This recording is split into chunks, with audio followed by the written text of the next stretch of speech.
natangiye ninjiye mu hano 2016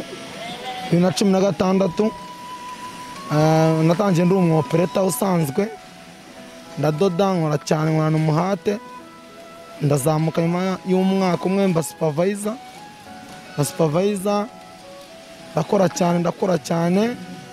cyane bishoboka ku buzima bwanjye bwite ikintu n'uruganda rwangejejeho najemo hano nta kindi kintu nari mfite unabashije kuba nagura ikibanza mfite ubutaka naguze bitewe n'aya mafaranga mpembwa hano nishyurira minerivare barumuna banjye bari kwiga umwe yararangije n'undi nawe ndacyamwishyura nawe arakiga nawe ndateganya ko azayirangiza kandi nimwishyurira ibyo bintu nabigezeho cyane abashinwa uburyo tubanye ni abantu beza barigisha mvanga ikintu cyabavanye mu bushinwa ni uko twigisha baratwigisha ibintu byose bakabitwigisha nta kintu baduhisha nta na kimwe ibintu byose barabitwigisha byose turabizi uvuga ngo baratwigisha kudoda bakakwigisha gukata bakwigisha ibintu byose bakabikwereka ati umwenda utangirira aha usorezwa byose ibintu byose byabavanye mu bushinwa barabitwereka byose tukabimenya.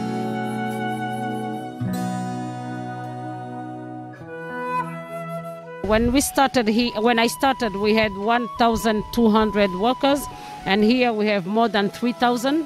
We also have, as I told you, responsabilité sociétale. So we open a nursery, so where we receive the children. So the workers can come, especially the young mom here, they can come, leave their children in the nursery, and take them back recuperate them when they finish their work. We have a plan of opening a clinic.